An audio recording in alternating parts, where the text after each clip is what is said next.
está a base do artículo 1, 2, inciso 3 de Staatsrechtling de Aruba. Zij heeft het direito de por papia livremente.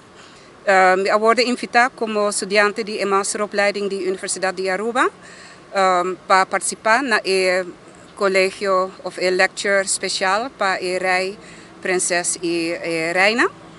En esaki me usa sobre essa a única maneira que me pora convocar e mensagem que nós não está de acordo com o hecho que o rei mesmo não a pedir perdão para a esclavitud.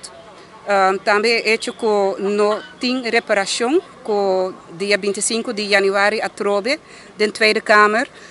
Mark Rutte avisa, premier Mark Rutte avisa que não vai pagar reparação, é 200 miljoen para bewustwordingsfonds. E es não que está descendente de esclavo, é uma esclavização, nós está consciente caba, dus é 200 miljoen não está para nós. Dus para pensar, me a preparar me mesmo full, me avisa é color não, branco com cora, que é color não de comemoração de esclavitud. Também me abin com minha bandeira de pan-africanismo, yeah? The colors red, black and green. E me a preparar manifesto, me a preparar também cantica de esclavo. E me tem poema também, pero yeah, me não há chance para fazer tudo isso, pero me estava pensa, me roubo purba, prometo que não fazer nada at all.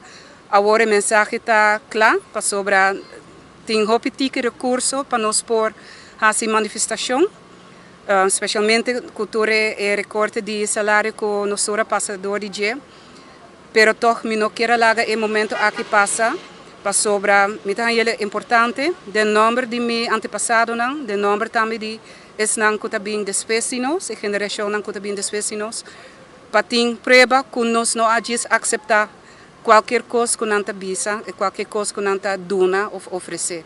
Para sobre esse tabata no qual a sociedade durante o inteiro tempo de colonialismo e esclavitud, que nós não temos voz, nós não podemos escutar, nós não temos nada de bisa.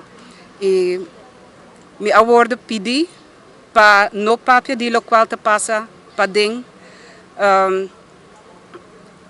da universidade, pero me não te hanha com meu direito para expressar-me mesmo livremente, para poder cortar de qualquer pessoa.